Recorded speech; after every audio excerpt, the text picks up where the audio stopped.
Hello everyone. Today's date is 13 June 2022. Today's topic is about Spring Data JPA. Before discussing today's topic, let me introduce myself. I am Chitalaji Kondewar. I have done my engineering in electrical engineer in 2009. So this is all about me.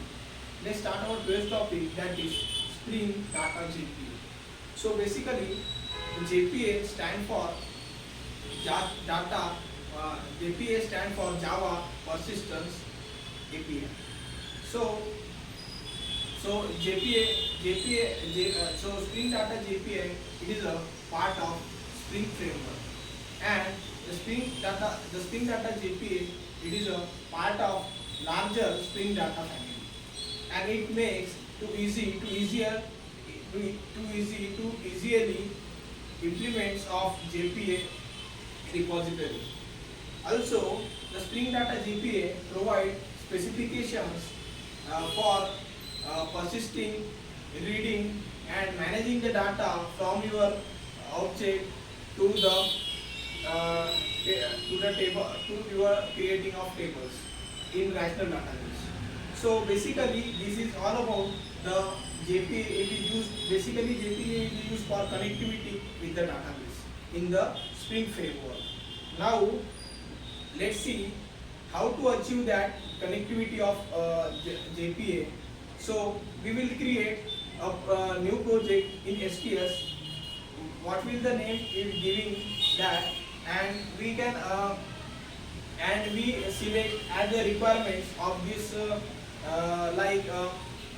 MySQL driver and Spring Web and Spring JPA. This is attached. This is shown attached in form HTML file. Now after that, after that we can create a class. That is, we can create a class name as that is student. In that student class, we can create instance variable, that is int id, and a string name, whatever with the string name, and int marks. So in that method, we can create the methods like setter, getter, toString method, and constructor also created in that method. So basically, it is called as POJO class. POJO means plain old Java class. So in that POJO class, all these methods is to be done. After that, we give an annotation at the top of the class, that is entity. This entity class is achieve all the data in that class. After entity annotation, we use annotation generate value. So basically, the work of the generate value is that whenever we fire on query on the database, it creates a integer value to it. That is, it is a primary value. If we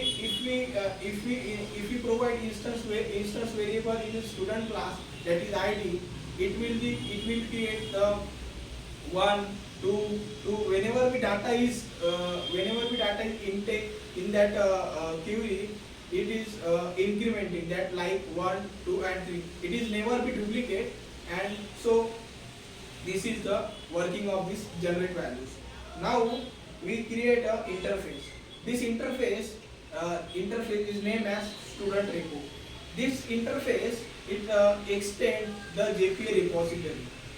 This JPA repository, in that concept we use in that concept like inheritance.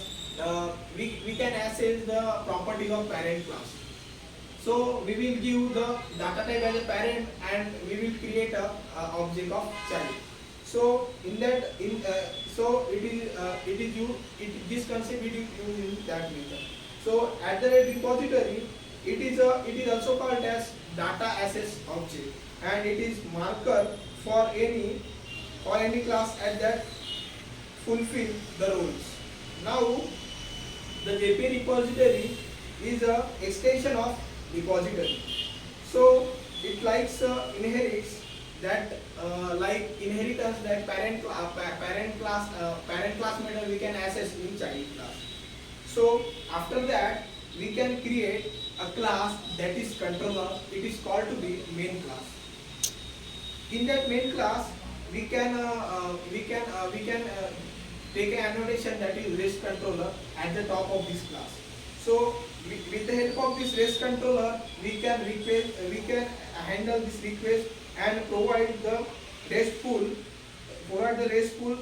web service of the web service at the runtime. So when we whatever the automatically object is created with the help of field dependency injection, that is we use annotation at the rate auto-add. It is used for it is automatically create the object of this interface, that is sub repo interface. So now in that we create a method.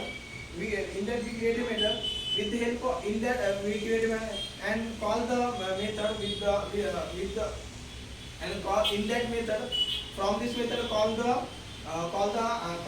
method of this parent class, that is it is with the reference of student. We create the student class.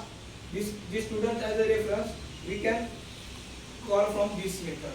So now so now the final execution is that we can run this application. After the run this application we can request we can body request through the postman.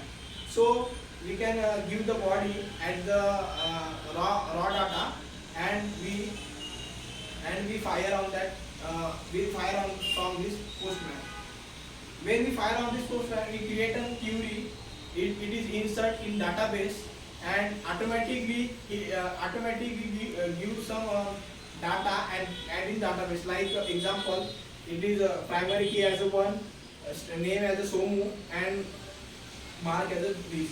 Whenever we add this data, that time it will increment as a primary key 1, 2 or 3, as like that, and creating the data at the database in tabular form.